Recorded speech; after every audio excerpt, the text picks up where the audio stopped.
കേരള ചരിത്രത്തിൽ ഏറ്റവും നിർണായകമായ ദിവസങ്ങളിൽ ഒന്നാണ് ഇന്ന് ജൂലൈ 1. 1949 ജൂലൈ 1. അതായത് കൃത്യം ഇന്നേക്ക് 75 വർഷങ്ങൾക്ക് മുൻപ് നമ്മുടെ കേരളത്തിൽ ഏറ്റവും പ്രധാനപ്പെട്ട ഒരു സംഭവം നടന്നതാണ്. ഇന്ന് നമ്മൾ കാണുന്ന കേരളത്തിന്റെ ആദിമ രൂപം എന്ന് വേണമെങ്കിൽ വിശേഷിപ്പിക്കാവുന്ന തിരു-കൊച്ചി സംസ്ഥാനം രൂപീകൃതമായത് 1949 ജൂലൈ 1-നാണ്. അതായത് കൊച്ചി, തിരുവിതാംകൂർ നാട്ടുരാജ്യങ്ങൾ ചേർന്ന് തിരു-കൊച്ചി സംസ്ഥാനം രൂപീകരിക്കപ്പെട്ടു.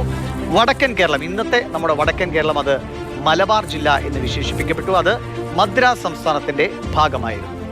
ഈ 49-ൽ തിരു-കൊച്ചി സംസ്ഥാനം രൂപീകൃതമാകുമ്പോൾ എടുത്തു പറയേണ്ട കാര്യങ്ങൾ, ഇന്ന് നമ്മൾ കാണുന്ന 14 ജില്ലകളിൽ 4 ജില്ലകൾ കൂടി രൂപീകൃതമായിട്ട് 75 വർഷം പൂർത്തിയാകുന്നു. അതാണ് ഏറ്റവും വലിയ സവിശേഷത. തിരുവനന്തപുരം, കൊല്ലം, കോട്ടയം, തൃശൂർ, ഇങ്ങനെ 4 ജില്ലകൾ ചേർന്നുകൊണ്ടാണ് അന്ന് തിരു-കൊച്ചി സംസ്ഥാനം രൂപീകരിക്കപ്പെട്ടത് 49-ൽ. പിന്നീട് 56-ൽ ഭാഷാടിസ്ഥാനത്തിൽ കേരളം രൂപീകരിക്കപ്പെട്ടു. തിരു-കൊച്ചി സംസ്ഥാനം ഇല്ലാതാകുന്നു, കേരളമായി മാറുന്നു. മലബാർ ജില്ല, മദ്രാസ് സംസ്ഥാനത്തിന്റെ മലബാർ ജില്ല പൂർണ്ണമായും കേരളത്തിന്റെ ഭാഗമായി മാറുന്നു.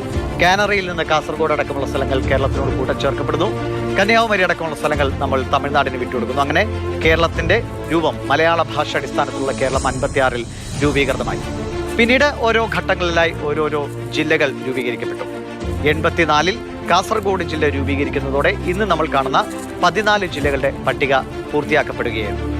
അതിൽ ഈ 14 ജില്ലകളിൽ ഈ കാണുന്ന 4 ജില്ലകളാണ് 75 വർഷത്തിന്റെ ചരിത്രം പേർന്നത്. തിരുവനന്തപുരം, കൊല്ലം, കോട്ടയം, തൃശൂർ, ഈ ജില്ലകളിൽ നിന്നാണ് പിന്നെ എറണാകുളവും മറ്റു ജില്ലകളുമൊക്കെ ഇങ്ങനെ രൂപീകരിക്കപ്പെട്ടു വന്നത്. അങ്ങനെ ഈ 4 ജില്ലക്കാർക്കും കൂടുതൽ അഭിമാനിക്കാവുന്ന ഒരു ദിവസമാണ്. കാരണം 75 വർഷമായി, അല്ലെങ്കിൽ 75ാം പിറന്നാളാണ് ഈ 4 ജില്ലക്കാർക്കും. തിരു-കൊച്ചി സംസ്ഥാനം അത് വളരെ കുറച്ച് വർഷങ്ങൾ മാത്രം നീണ്ടു നിന്നതാണ്. പക്ഷെ ഇന്നും നമുക്കൊപ്പം ഈ 4 ജില്ലകൾ 75ന്റെ നിറവിൽ നിൽക്കുകയാണ്.